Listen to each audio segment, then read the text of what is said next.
மீகாவின் புஸ்தகம் 2வது அதிகாரம் 10வது வசனம். எழுந்திருந்து போங்கள், நீங்கள் இளைப்பாறும் இடம் அல்ல, நீங்கள் இளைப்பாறும் இடம் அல்ல, இது தீட்டுப்பட்டது, இது உங்களை நாசப்படுத்தும், இது உங்களை நாசப்படுத்தும், அந்த நாசம் மிகவும் கொடியதா இருக்கும், அந்த நாசம் மிகவும் கொடியதா இருக்கும். அல்லேலூயா.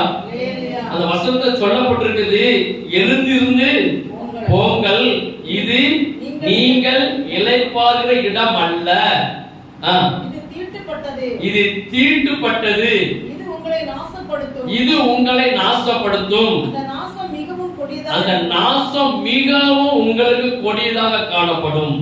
அதனால நீங்க என்ன செய்யணுமா? எழுந்து போங்கள்.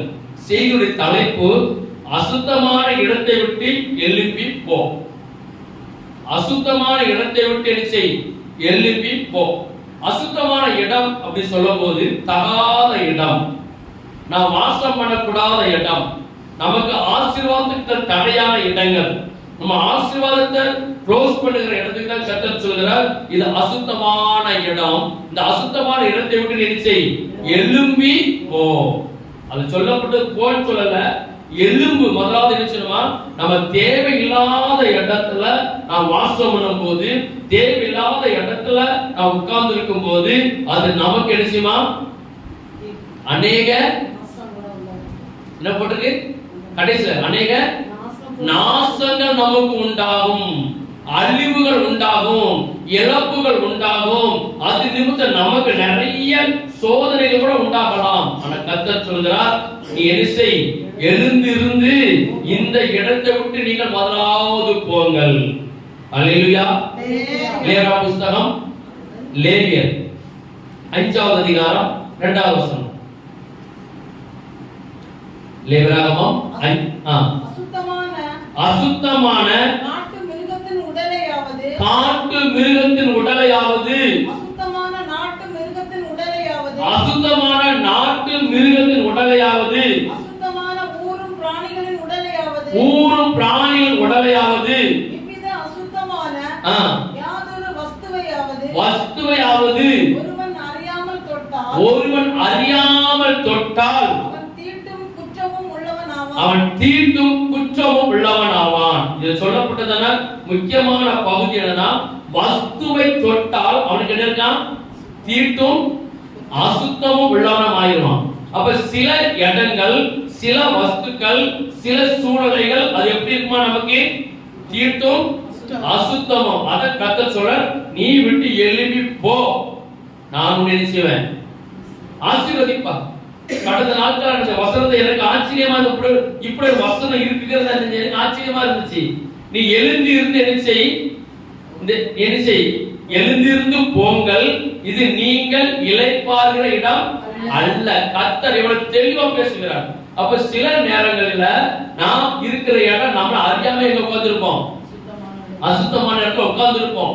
ஆனா கர்த்தருடைய வேலை வரும்போது, கர்த்தருடைய நாட்கள் வரும்போது, கர்த்தருடைய காலங்கள் வரும்போது, கர்த்தருடைய திட்டங்கள் வரும்போது, கர்த்தருடைய நோக்கங்கள் வரும்போது, கர்த்தர் அதில் நம்ம என்ன செய்வார்? என்ன செய்வார்? விடுவிப்பார். இதுதான் நியாயம், இதுதான் உண்மை. உங்கள் இருதயம் கலங்கக்கூடாது. இந்த வசனத்தை தியானிக்கும் போது எனக்கு ஒரு பெரிய ஒரு சந்தோஷம் உண்டாயிடுச்சு, ஒரு பெரிய மகிழ்ச்சி உண்டாயிடுச்சு. இப்படி கர்த்தர் எனக்கு அழகா கற்றுக் கொடுக்கிறாருன்னு சொல்லி நீ முதலாவது அதை விட்டு போயிட வேண்டாம். கர்த்தர் நம்ம எல்லாவற்றையும் காண்கிற தேவன். நமக்கு உயர்வு வரணும், நமக்கு மேன்மை வரணும், நமக்கு எல்லாத்தையும் கர்த்தர் தரணும்னு சொல்லி பரலோகத்துல ஒரு திட்டமா வரும்போது முதல்ல நம்மகிட்ட என்ன பேசுறாருன்னா, நீ அசுத்தமான இடத்தை விட்டு என்ன செய்? கிளம்பு. இரண்டாவது, அதை விட்டு யோசிக்காத, நான் நினைச்சுவேன், என்ன செய்வேன்? ஆசீர்வதிப்பேன். நமக்கு ஒருவேளை அது கண்ணியா இருந்திருக்கணும், ஒருவேளை அது நமக்கு நஷ்டமா இருந்திருக்கணும், அது நமக்கு தெரியல. காலங்கள் வரும்போது, வேலைகள் வரும்போது கர்த்தர் நம்மோடு பேசி கொண்டிருக்கிறார். நீ முதலாவது இடத்தை விட்டு செய், விலகிறது. கர்த்தர் நல்லவர். ஹல்லேலூயா. ஒரு 3 நபர் இருக்கிறாங்க, நிறைய இருக்கு. நான் முக்கியமான நபர் 3 பேர் மட்டும் நம்ம பார்க்க போறோம். இன்னொரு வசனத்தை வாசிக்கலாம். ஏசாயா தீர்க்கதரிசன புஸ்தகம் 52வது அதிகாரம் 1வது வசனம். எழும்பு எழும்பு சீயோனே, எழும்பு எழும்பு சீயோனே, உன் வல்லமையை தரித்துக்கொள், உன் வல்லமையை தரித்துக்கொள். பரிசுத்த நகரமாகிய பரிசுத்த நகரமாகிய எருசலேமே உன் அலங்கார வஸ்திரங்களை உடுத்திக்கொள். உன் அலங்கார வஸ்திரங்களை உடுத்திக்கொள். எலும்பு எலும்பு சீயோனே, எதை விட்டு எழும்பணுமா? அசுத்தத்தை விட்டு நீ எலும்பு. விருத்த சேதனம் இல்லாத இல்ல, முதல்ல வாசிங்க. எலும்பு எலும்பு சீயோனே உன் வல்லமையை தரித்துக்கொள். அப்போ நாம சில இடத்துல நம்ம இருக்கும்போது நம்ம எதை இழந்து போயிடுறோம்? அவர் வல்லமையை இழந்து போகிறோம், அவர் மகிமையை இழந்து போகிறோம், அவருடைய பிரசன்னத்தை இழந்து போய் விடுகிறோம். ஆனா கர்த்தர் சொல்றார், முதலாவது என்ன செய்? எலும்பு. முதல்ல நம்ம இருக்கிற இடத்தை விட்டு நீ எலும்பு. கர்த்தர் என்ன செய்வார்? நமக்கு வல்லமையை தருவார். அவர் வல்லமையை என்ன செய்? தரித்துக்கொள். அப்ப நம்ம எழும்ப கூடாதபடிக்கு சில காரியங்கள் நம்மள அடிமைப்படுத்தி வச்சிருக்கிறது கர்த்தர் அதுல இருந்து நம்ம நினைச்சிருக்கிறார், மீட்டு எடுத்திருக்கிறார். இதான் உண்மை. அப்போ எலும்பு எலும்பு சீயோனே. அப்ப நம்ம எழும்ப கூடாதபடிக்கு பாருங்க, 38 வருஷம் வந்து எங்க இருக்கலாம்? ஒரு பெதஸ்தா குளத்துல 38 வருஷமா அவனுக்கு ஒரு நரம்பு பிழைகரமான ஒரு வியாதி, முடக்கு வியாதி. அவன் கிடக்குறான். தேவ தூதர்கள் வந்து என்ன செய்யறாரு? ஒரு நாள் வந்து அப்ப தூதர்கள் வந்து இந்த குளத்தை கலக்கும் போது அந்த குளத்து தண்ணியில இருக்குது, என்ன இருக்கு? ஒரு வல்லமை இருக்கு. என்ன வல்லமை? எப்பேற்பட்ட வியாதி உள்ளவர்களாக இருந்தாலும், எப்பேற்பட்ட பலவீனங்கள் உள்ளவர்களாக இருந்தாலும் அந்த தண்ணிக்குள்ள இறங்கின உடனே இருந்தது ஒரு சுகம். அப்ப தண்ணியில என்ன இறங்கிட்டு? கர்த்தரை விடுவிக்கிற வல்லமை, அது தெய்வீக விடுதலை.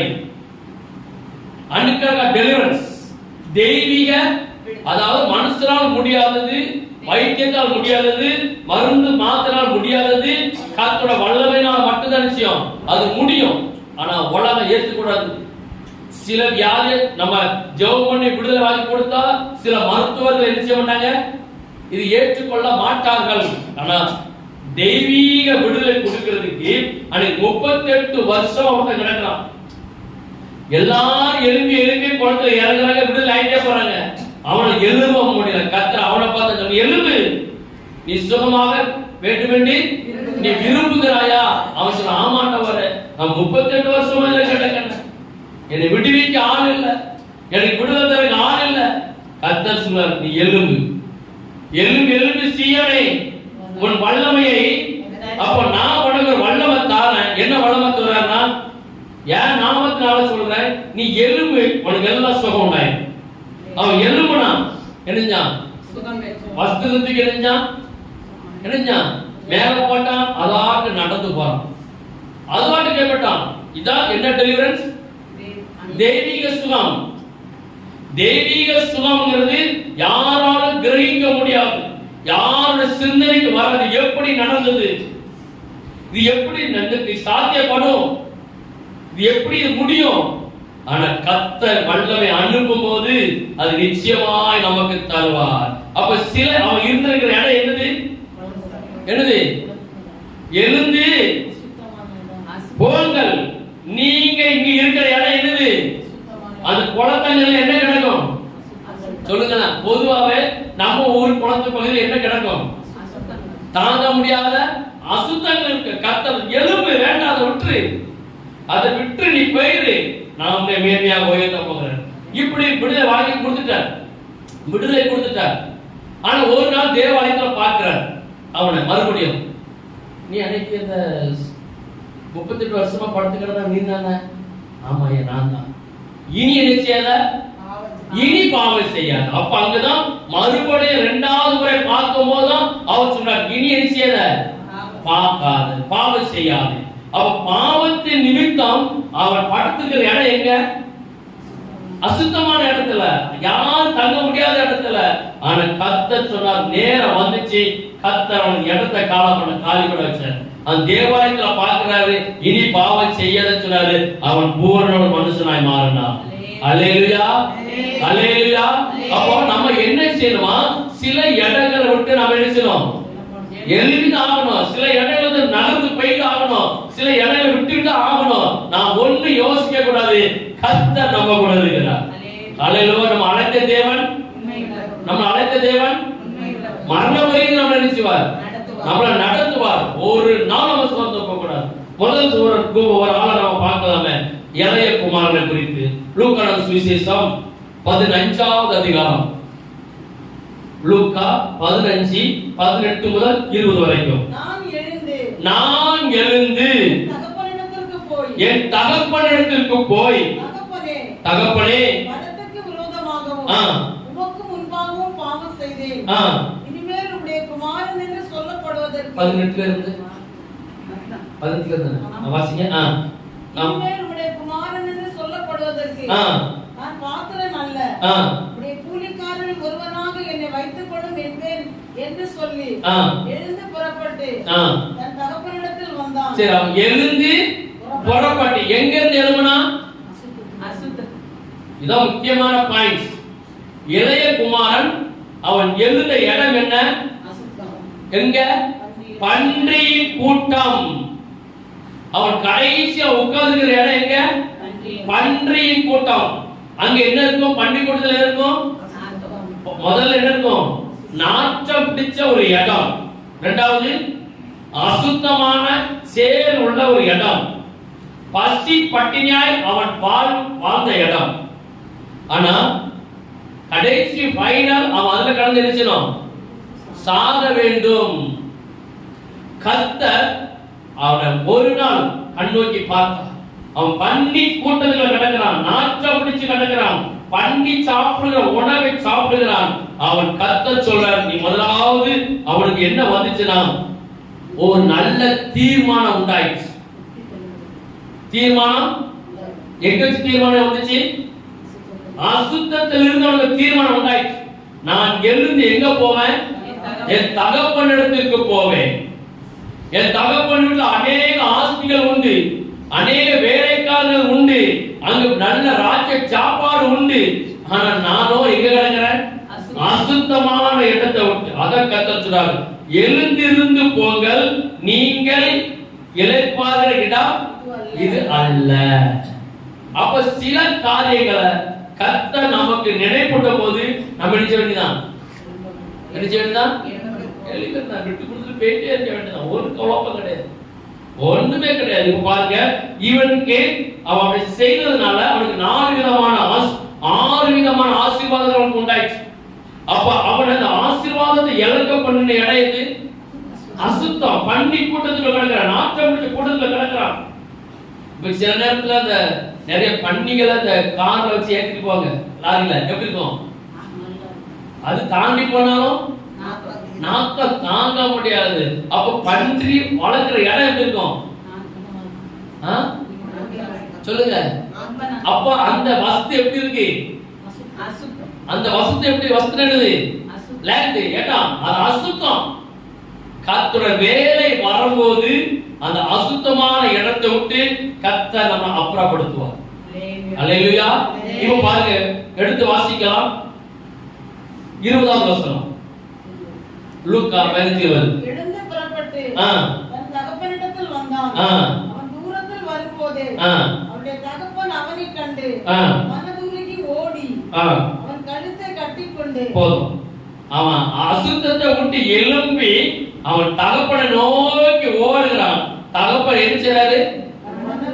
மனதுருகி ஓடி அவன் கழுத்தை கட்டி அவனை முத்தம் செய்தான். அப்போ அப்பாவுடைய அன்பின் மகிமை அவன் முதல்ல திரும்ப பெறுகிறான்.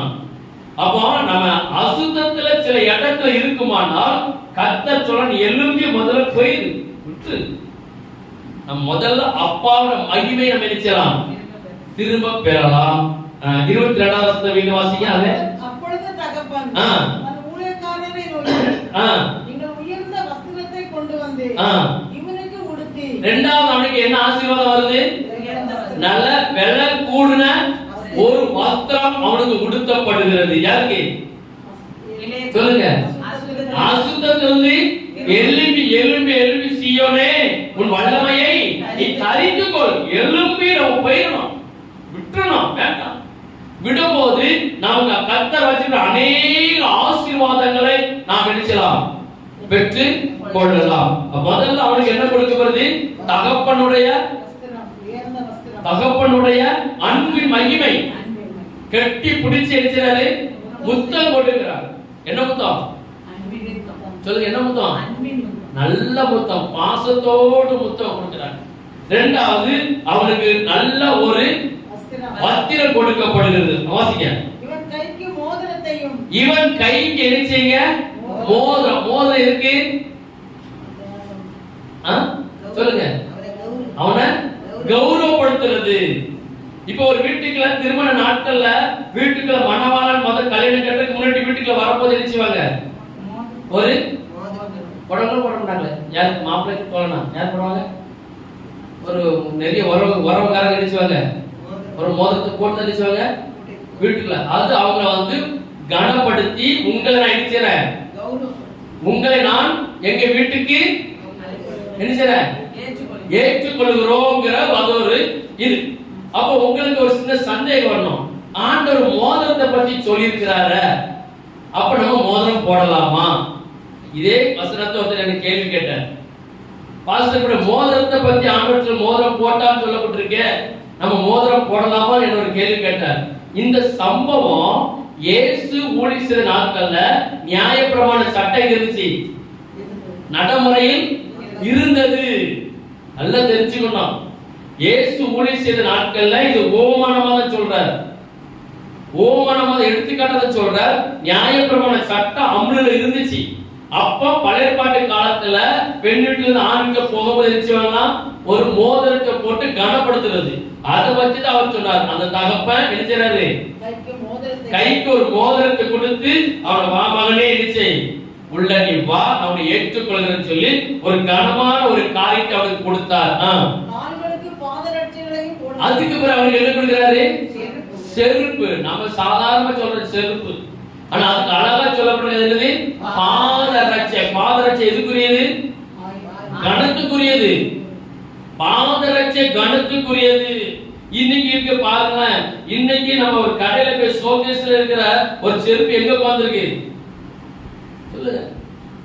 ஒரு செருப்பு நீங்க எங்க இருக்கு? கடையில ஷோகேஸ்ல ஏசி ரூம்ல உட்கார்ந்திருக்கு. ரேக்ல இருக்கிறவங்க என்னது? அதுக்கு சொல்லுங்க, ரேக்ல இருக்கிறவங்க அதுக்கு ராஜா மரியாதை. அதுக்கு ஒண்ணுக்காக உள்ள இருக்கு. ஆனா துட்டு கொடுத்து வாங்கின பிறகு எங்க இருக்கு? வீட்டுக்கு வெளியில வாசல்ல கிடக்கு. ஆனா கர்த்தர் அப்படி, கர்த்தர் அப்படி இல்லை. அவனுக்கு நல்ல ஒரு, அவனுக்கு என்ன செய்யுங்க? ஒரு பாதரட்சைகள் கணக்குக்குரியது. இப்ப நல்ல இன்னொரு காரியத்தை பாருங்க, நம்ம பாத்ரூம், வீட்டுல பாத்ரூம் கிடைச்சிருப்போம், ஒரு செருப்பு வச்சிருப்போம். சாதாரண லோக்கல்ல போறதுக்கு ஒரு செருப்பு வச்சிருப்போம். நமக்கு நல்ல பிடித்தமான ஒரு ஃபங்க்ஷன் வீட்டுக்கு போறதுக்கு ஒரு, இதுல எத்தனை கனம் பண்றோம்? உங்க வீட்டுல எத்தனை விதமான கனம் பண்ணக்கூடிய பாதரட்சை சொல்லுங்க பாப்போம். 3 விதம், 4 விதம். சாரி தந்தாக்கல சொல்லுங்க, சாரி தந்தாக்கல 1, சுடிதார் தந்தாக்கல 1, வேற ஜீன்ஸ் போட்டா 1. இப்படி பாதரட்சைகள வெரைட்டிஸ் நிறைய இருக்குது. நீங்க நல்லா கவனிக்கணும். ஒருத்தர் குவாலிட்டியான செருப்பு போட்டிருக்கிறாருன்னா அதை வச்சு என்ன பண்ணிச்சலாம்? ஆனா செல்ல தரித்திரை முடிச்சாலும் குவாலிட்டியான செருப்பு போட்டலாமா? அது ஞானம் வேணும். நம்ம என்ன அதுல மயங்கிற கூடாது. ஆனா பாதரட்சைங்கிறது என்னது? ஒரு கணக்குக்குரியது. பாதரட்சைங்கிறது ஒரு கணக்குக்குரியது. நம்ம செருப்பு போடாம வெளியில போக முடியுமா? முடியாது. காலுக்கு என்ன வேணும்? ஒரு பாதரட்சை போட்டாதான் பிரயாணம் பண்ண முடியும். அப்ப முதல்ல அவன் வாரான், வெறும் காலோட வாரான். அவனுக்கு ஒரு கணத்தை கொடுக்கிறார். அவனுக்கு கால் ஒரு பாதரட்சியை போடுங்க, ஒரு மோதிரத்தை போடுங்க, அவனுக்கு நல்ல ஒரு வஸ்திரத்தை கொடுங்க. அதுக்கு என்ன சொல்றாரு? நல்ல கொழுத்த பசுங்கன்று, எல்லாம் கன்று எப்படி இருக்கும்? கொஞ்சம் பால் மறந்த குட்டி, கொஞ்சம் பெருசாயிட்டு எப்படி இருக்கும்?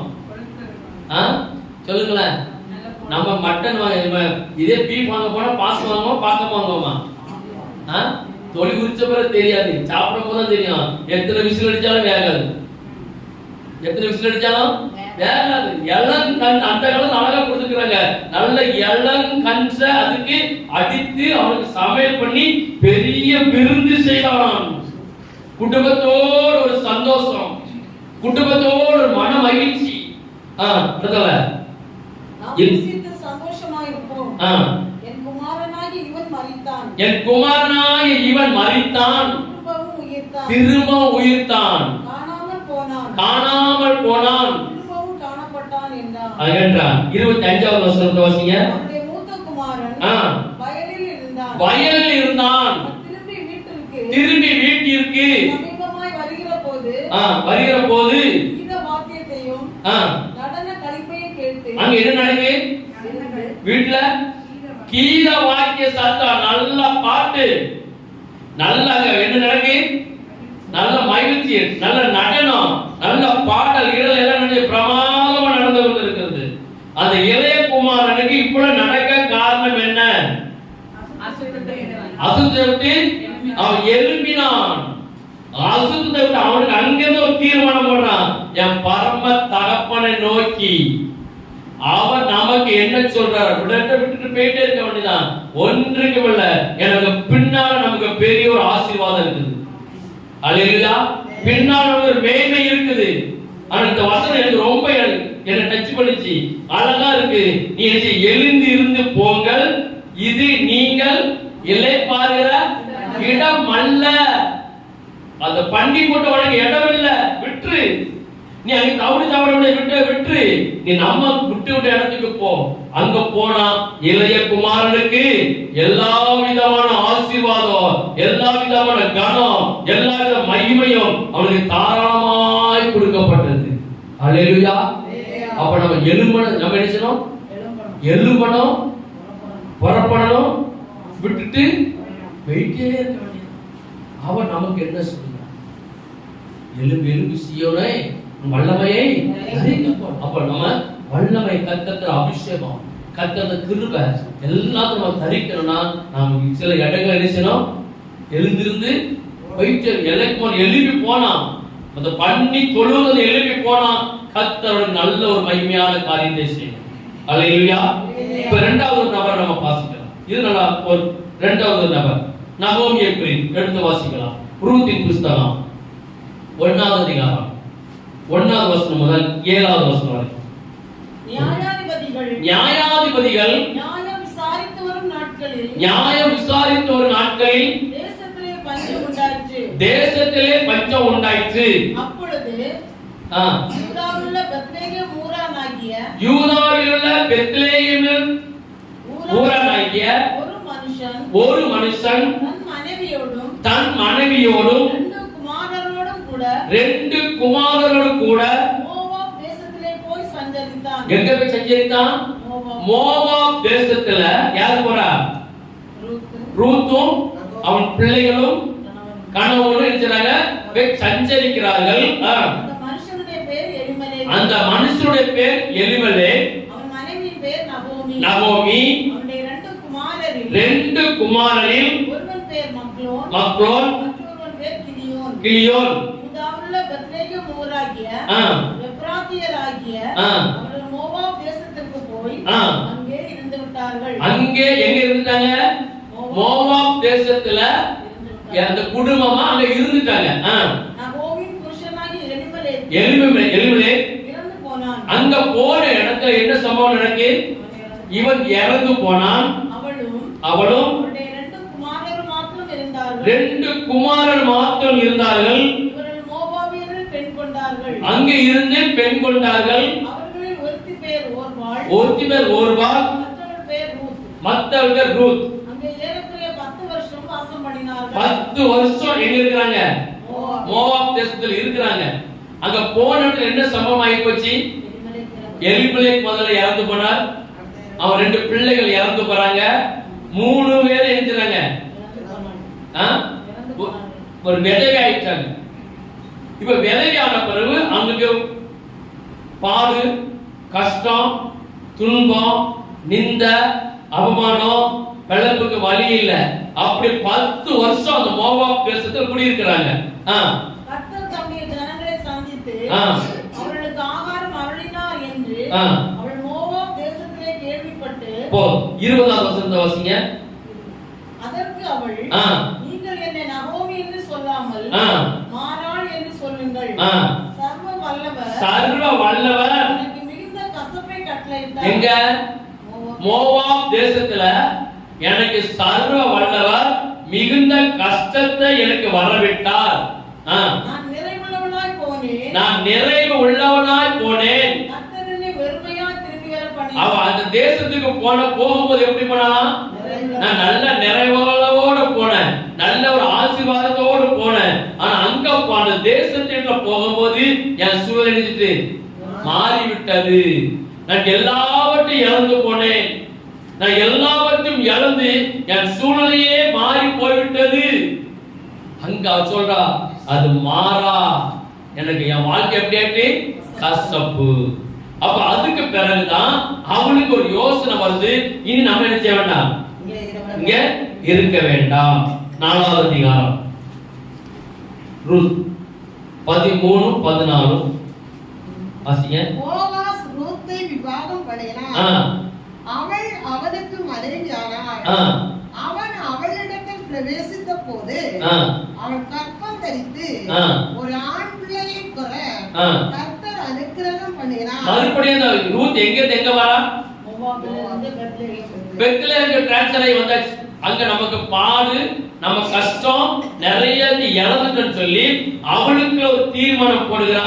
இனி நம்ம இந்த தேசத்துக்கு நினைச்சிருவோம், வெளியில போயிருவோம். இனி வெளியில போனாலும் நம்ம ஆசீர்வாதம் பண்ண முடியும்னு சொல்லி அவள் பெத்லெகேமுக்கு வராள்.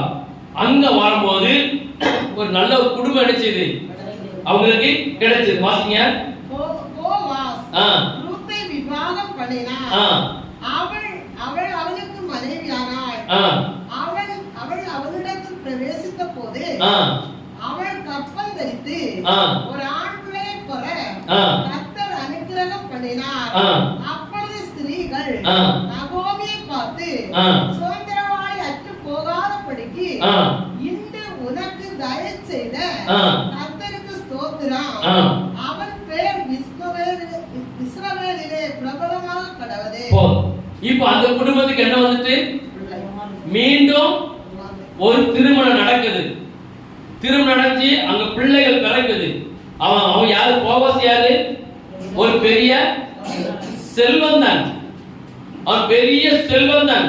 அந்த குடும்பத்துல அவன் தேசத்தை நீங்கள் எழுந்து நினைச்சீங்க, இந்த இடத்துல நீங்க நினைச்ச வேண்டாம், இருக்க வேண்டாம், இந்த இடத்தை விட்டு போங்க, நமக்கு ஆசீர்வாதம் உண்டாகும் என்று சொல்லி அவங்க ஒரு தீர்மானம் போட்டாங்க. தீர்மானத்தின்படி அவங்க எழுந்து பெத்லெகேமுக்கு வந்தாங்க. கர்த்தர் அங்க போவாசை நியமித்து வச்சிருந்தார். யாருக்கு? ரூத்துக்கு, நகோமி குடும்பத்துக்கு. அங்க ஒரு திருமணம் நடக்குது. அவன் பெரிய ஒரு ஐஸ்வர்யவான். அங்க குழந்தை பிறக்குது, ஐஸ்வர்யம் வருது, செல்வம் வருது. எல்லாம் வந்த பிறகும் அவன் சொல்ற, கர்த்தரே நிந்தையை மாற்றினார். 21வது வசனமோ 23வது 22வது வசனம் வாசிங்க. சல்மோன் போவாசை பெற்றான். இப்ப அதுக்கு பிறகு நல்லா கவனிங்க, அதுல ஒரு பெரிய சந்ததியே உண்டாகுது. சல்மோன் போவாசை பெற்றான். போவாஸ் ஓபேதை பெற்றான். போவாஸ் ஓபேதை பெற்றான். ஓபேத் ஈசாயை பெற்றான். ஈசாயை பெற்றான். ஈசாய் தாவீதை பெற்றான். ஈசாய் தாவீதை பெற்றான். அப்போ அங்கிருந்து கிளம்பி வந்ததுனால இருந்துச்சு ஒரு சந்ததி வருது. இந்த சந்ததியில் யார் வரா? மத்தேயு சுவிசேஷம் 1வது அதிகாரம் 4வது வசனம் முதல் 6வது வசனம் வரை. ஆதாம் அமினதாபை பெற்றான். ஆதாம் அமினதாபை பெற்றான். அமினதாப் நகசோனை பெற்றான். நகசோன் சல்மோனை பெற்றான். சல்மோன் போவாசை ராகாபினிடத்தில் பெற்றான். போவாஸ் ஓபேதை ரூத்தினிடத்தில் பெற்றான். ஓபேத் ஈசாயை பெற்றான். ஈசா தாவீது ராஜாவை பெற்றான். தாவீது ராஜாவை பெற்றான். தாவீது ராஜா உரியாவின் மனைவியா இருந்தவரிடத்தில் சாலமோனை பெற்றான். 15-16. எலியூத் எலியாசாரை பெற்றான். எலியூத் எலியாசாரை பெற்றான். எலியாசார் மாத்தானை பெற்றான். மாத்தானை பெற்றான். மாத்தான் யாக்கோபை பெற்றான். யாக்கோபை பெற்றான். யாக்கோபு மரியாளுடைய புருஷனாகிய மரியாளுடைய புருஷனாகிய யோசேப்பை பெற்றான். அவளிடத்தில் கிறிஸ்து எனப்பட்டவள் இயேசு பிறந்தார். ஹல்லேலூயா. அந்த குடும்பத்தில் என்ன வந்துட்டு, என்ன வந்துட்டு, அப்ப சில இடத்தை நான் விட்டுட்டேன்னு சொல்லி கூடாது. என்ன சொல்றது? கர்த்தர் சொல்றார், விட்டு எழுந்து புறப்பட்டு போ. பின்னால வச்சிருக்கிற ஆசீர்வாதம் நமக்கு என்ன செய்யுது தெரியாது. கடைசில அவ பெத்தேலுக்கு வந்தா அங்க மறு திருமணம் நடக்குது ரூத்துக்கு, அங்க குழந்தை பிறக்குது. அந்த சந்ததியில யார் வரா? தாவீது ராஜா வரா. தாவீது ராஜா சந்ததியில அப்ப யார் வரா? இயேசு வந்து இயேசு உலகத்தோட எல்லா பாவத்தையும் தீர்க்கறதுக்கு மகா ஒரு பரிசுத்தவான் பிறந்தார். அல்லேலூயா. அப்ப அன்னைக்கு அவ அந்த தேசத்தை மோகம் போட்டு கிளம்பாம இருந்தா சொல்லுங்க, இளைய குமாரன் அந்த பண்டி கொடுத்து விட்டு கொடுக்காமல் இருந்தால் என்ன செய்ய முடியாது? ஆசீர்வாதம் பெற முடியாது. அந்த வசனம் எனக்கு நல்லா உணர்ந்துச்சு. நீ முதல்ல அந்த வசனத்தை மீண்டும் வாசிங்க. இங்க மீகாக்கு வாங்க. மீகா, எழுந்து இருந்து போங்கள், இது நீங்கள் இளைப்பாறுகிற இடம் அல்ல, இது தீட்டுப்பட்டது. இது அப்போ அவ ரூத்தை நாசப்படுத்துறது எது? மோவாப் தேசம். இளைய குமாரன் நாசப்படுத்துற இடம் எது? பன்றி கூட்டம். நாம விட வேண்டியதை விட்டுட்டு புறப்பட்டு உதறி தள்ளிட்டு இயேசுவின் நாமத்தில் நம்ம எல்லாம் நம்ம வேலையை பார்ப்போம். அது விஷயம் ஆட்டோமேட்டிக்கா நமக்கு ஆசீர்வாதம் உண்டாகும். ஒருவேளை இதுதான் நமக்கு தடையா இருந்திருக்குமானா நம்ம கண்ணுக்கு தெரியாது. காலம் வரும்போது கண்ட தடையை உடைக்கும் போது நமக்கு என்ன வரும்? ஆசீர்வாதம். சத்தமா சொல்லுங்க, ஆசீர்வாதம் வரும். போவாஸ் குடும்பத்துக்கு வந்துச்சே, இளைய குமாரனுக்கு வந்துச்சே. இன்னொரு நபர் கூட வேகமா பார்க்கலாம். மொத்தம் நிறைய பேர் இருக்கிறாங்க. அது முக்கியமானது. இன்னொரு நபர் கூட வெளிச்சலாம் நம்ம பார்க்கலாம். 1 ராஜாக்கள் 17வது அதிகாரம் 1 முதல் 7 வரைக்கும். 1 ராஜாக்கள் 10. கீலேயாத்தின் குடிகளிலே திஸ்பியனாகிய எலியா ஆகாபை நோக்கி, என் வாக்கின்படியே அன்றி இந்த வருஷங்களிலே பனியும் மழையும் பெய்யாதிருக்கும் என்று இஸ்ரவேலின் தேவனாகிய கர்த்தருக்கு முன்பதாக நிற்கிற நான் அவருடைய ஜீவனை கொண்டு சொல்லுகிறேன் என்றான்.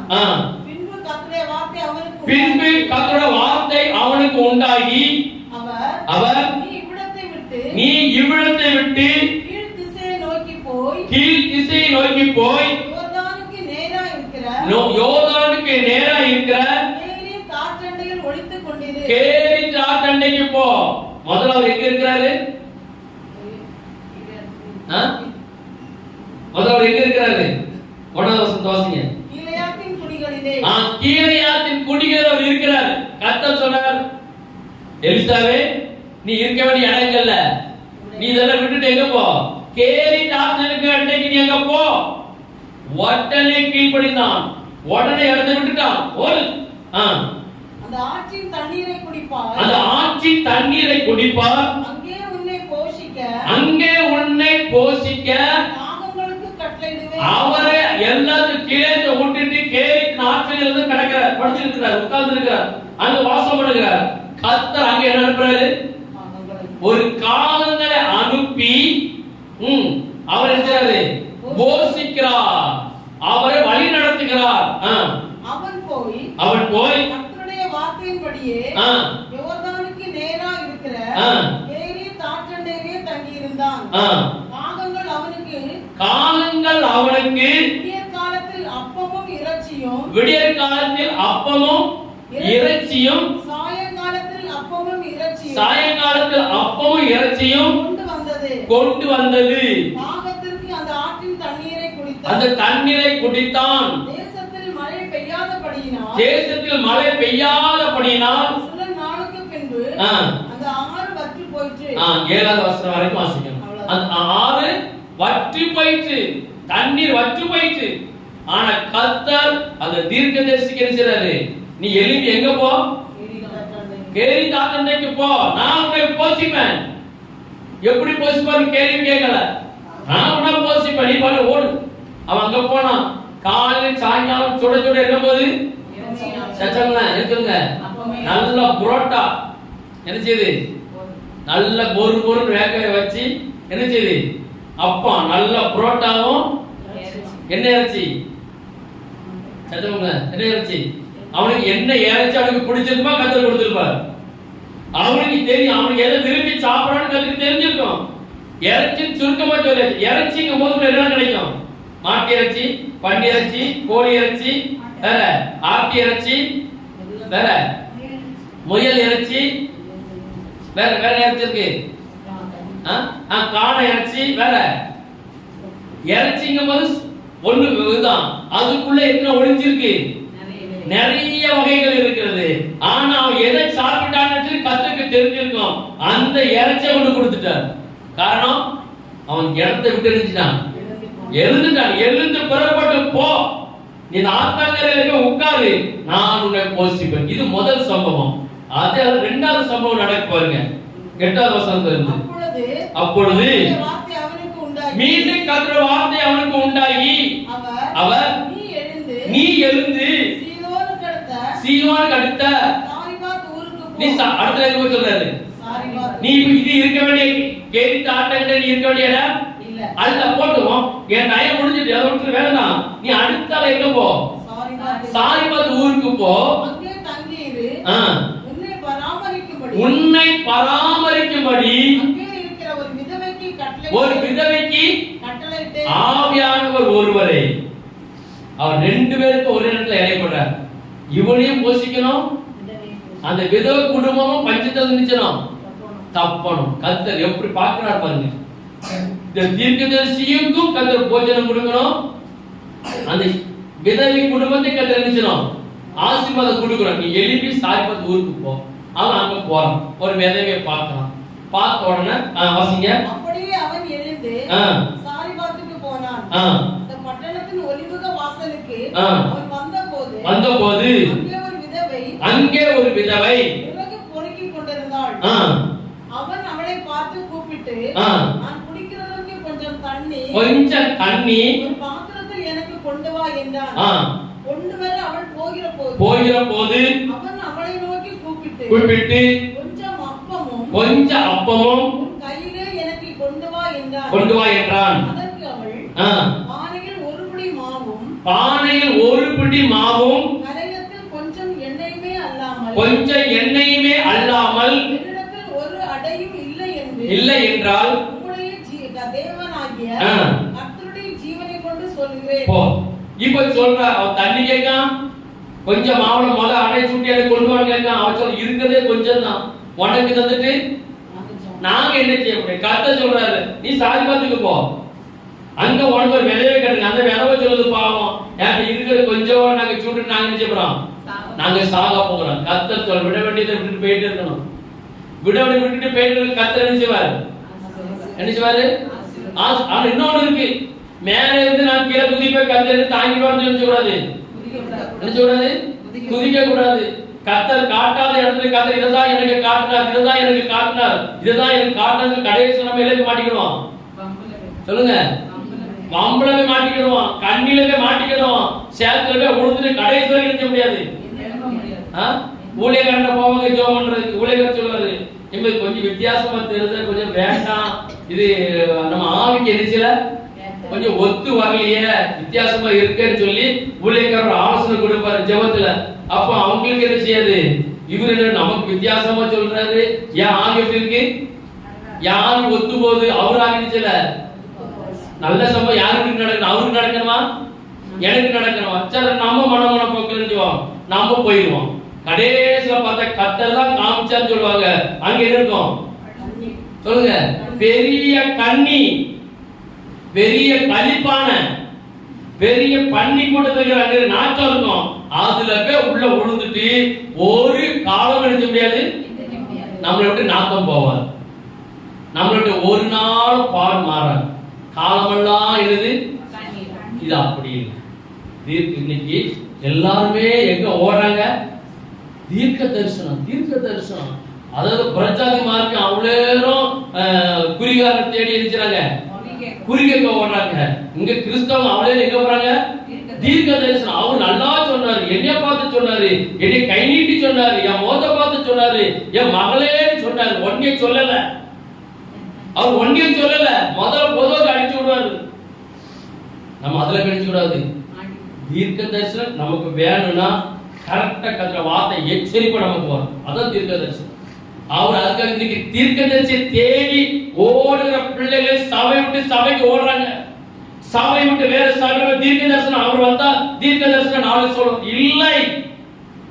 தேவன் சொன்னார், தீர்க்க தரிசிக்கு சொன்னாரு, நீ எழுப்பி எங்க போ, சாரிபத்துக்கு போ.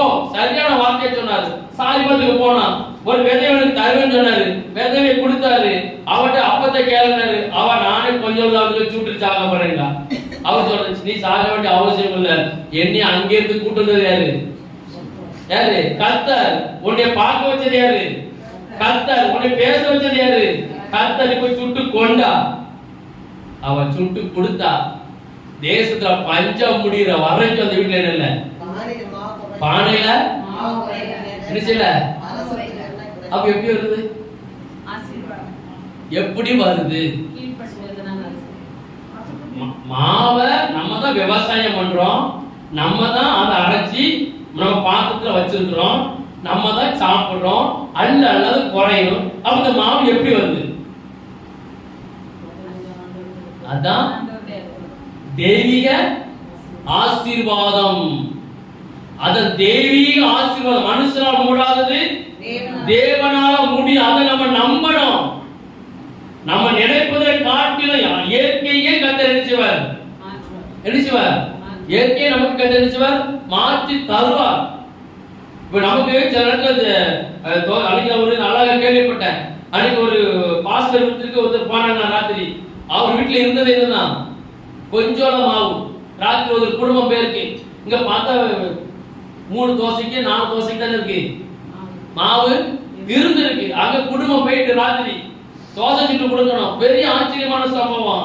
தோசை சுட சுட நினைச்சல மாவு குறையல. திருப்தி சாப்பிடுற வரைக்கும் மாவு. அவங்களுக்கு ஆச்சரியம், இது எப்படி ஆச்சு? அப்ப ராத்திரி அந்த ஊழியக்காரன் வீட்டுக்கு கர்த்தர் இந்த ஊழியக்காரன் அனுப்புறது யாரு? யாரு? கர்த்தர் அனுப்புறாரு. நீ போ, அவன் 2 தோசை மாவு வச்சிருக்கான், நான் அதை 40 ஆக்க போறேன். இதான் நமக்கு நினைச்சோம். இதான் நமக்கு விசுவாசம். எங்க இருந்தோ நமக்கு தெரியாது.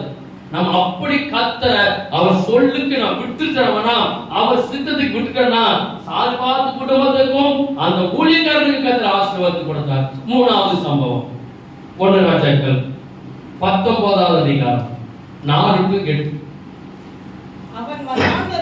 அவன் வனாந்தரத்தில் ஒரு நாள் பிரயாணம் போய் சூரை செடியின் கீழ் உட்கார்ந்து நான் சாக வேண்டும் என்று கோரி போதும் கர்த்தாவே என் ஆத்துமாவை எடுத்துக்கொள்ளும். நான் என் பிதாக்களை பார்க்கிலும் நல்லவன் அல்ல என்று சொல்லி சூரை செடியின் கீழ் படுத்துக் கொண்டு அவன் இருக்கிற இடம் சூரை செடிகளே படுத்து கிடக்கான். நித்திரை பண்ணினான். அப்பொழுது ஒரு தூதன் அவனை தட்டி எழுப்பி, அப்பொழுது ஒரு தூதன் முதல்ல இருக்க ஆகாரம் கொடுத்தது யாரு? காகம். 2வது ஆகாரம் கொடுத்தது யாரு? ஒரு விதவை. 3வது ஆகாரம் கொடுக்கிறது யாரு? தூதன். பரலோகத்தில் இருந்து ஒரு தேவனுடைய சமூகத்தில் இருந்து ஒரு தூதன் வந்து அவனை தட்டி அவனை எழுப்பி எழுந்திருந்து சாப்பிடும். அவன் விழித்து பார்க்கிறான். இதோ தலையில் சுடப்பட்ட அடையும். எதுல? நல்லா. இப்ப அதுக்கு பேர் என்ன பேர் இருக்கும்? இப்ப புதுசா ஹோட்டல்ல இருந்தாங்கல்ல, அடுப்புல சுட வச்சு என்னெல்லாமோ புது நல்லா எழுதியது. நெருப்புல சுட்டு சிக்கன் நெருப்புல சுட்டு என்னெல்லாமோ சுட்டு புதுசா வருது. இன்னைக்கு புதுசா இல்ல, கர்த்தர் 3000 வருஷத்துக்கு எடுத்துக்கிறாரு. தணல்ல சுட்டு சுட சுட அழகா நினைக்கிற சூடு பறக்க கொண்டு குடுக்கிறான் தூதன். ஒரு பாத்திரத்தில் தண்ணீரும் தலைமாட்டில் இருந்தது. அங்க போய் முழிச்சு பார்க்க தூதன் தட்டுறாரு. ஐயா எழுப்புங்க, உங்களுக்கு தலைமாட்டில் என்ன இருக்கு? அடையும். அவன் தட்டி எழுப்பி பார்க்க தாங்க முடியாத அதிர்ச்சி. அவன் படுத்து கிடக்குறீங்க சூரிய செடிக்கல. அங்க யார் சாப்பாடு கொண்டு போறா? அங்க என்ன விஸ்வ என்னது இப்ப புதுசா வந்த வீட்டு தேடி ஆர்டர் போட்டா சொமட்டோ ஸ்விக்கி. அதே மாதிரி சொமட்டோ ஸ்விக்கி யாரு? பரலோகத்துல சமையல் பண்ணி வருதுங்க. சாதாரண நம்மளாம் யாரு? கர்த்தருடைய வார்த்தைக்கு ஒரு சத்தத்துக்கு நம்ம சரியா செவி கொடுக்கும் போது நமக்கு யார் வருவா? எப்படி வருவாங்க? நம்ம சூழ்நிலை தகுந்தாற் போல அவர் ஆள் அனுப்புவார். நினைச்சுவாரு ஆன்லைன்ல எப்படி ஒரு பரலோகத்துல இருந்து நமக்கு என்ன தேவையோ சூட சூட விசுவாசிக்கிறீங்களா? நம்புறீங்களா? இயேசுவின் நாமத்தில் கையை உயர்த்தி தலையிலே சொல்லுங்க. அல்லேலூயா. அன்னைக்கு எலியா தீர்க்கதரிசியை காட்டிலும் நம்ம யாரு? நம்ம விசேஷித்தவர்கள். அன்னைக்கு அவருக்கு சுட சுட என்ன தேவைப்படுச்சு? இன்னைக்கு நமக்கு என்ன தேவைப்படுது? இன்னைக்கு என்ன தேவை அவர் தருவார். அதான் விசுவாசம். அல்லேலூயா. நாம அவரை விசுவாசிக்கணும். நம்ம அப்பா ஒரு நாள் நம்மளை கைவிட மாட்டார். கைவிடுறதா இருந்தா நம்ம கண்டுபிடிச்சிருக்க மாட்டார். உண்மைதான். ஒருவேளை நம்மளை கைவிடணும், நம்மளை விட்டுறணும்னா கண்டிப்பா நினைச்ச மாட்டாரு, கண்டுபிடிச்சிருக்கவே மாட்டார். நான் நம்புறேன் அவரை. நீங்க அவர் உறுதியை நம்பணும். நம்ம கைவிடாது இருக்கிற ஒரே ஒரு நல்ல ஒரு தகப்பன் யாரு? இயேசு மட்டும்தான். உலகம் கைவிடும், எல்லாம் நம்மளை கைவிடும். நம்மள அள்ளி அரவணைத்து நம்மள மார்போட கட்டி பிடிச்சி அந்த நாகத்துல பண்ணி கொடுத்த மகனை தகப்பன் பிடிச்சது போல கட்டி பிடிச்சி அன்னைக்கு ஒரே ஒரு நல்ல தகப்பன் யாரு? இயேசு மட்டும்தான். அவரால்தான் முடியும். அவன் கொடுத்தது கள்ள முத்தம் அல்ல, யூதாஸ் கொடுத்த முத்தம் அல்ல. தகப்பன் கொடுத்த முத்தம் எப்படி இருக்கும்? எப்படி இருக்கும்? ஒரு சின்ன பிள்ளை தகப்பன் கடந்த முத்தம் கொடுத்தா எப்படி இருக்கும்? அவ்வளவு கோலவா இச்சையா இருக்கும். நம்ம தொடர்ச்சி தூட போறோமா? சொல்லுங்களேன். பிள்ளை வந்து எச்சி வாயோட ஒரு முகத்துல நமக்கு ஒரு முத்தம் கொடுத்துட்டு நம்ம தொடர்ந்து நாலு தூர போறோமா? அது நமக்கு எப்படி இருக்கும்? சொல்லுங்க. அமிர்தமா இருக்கும்.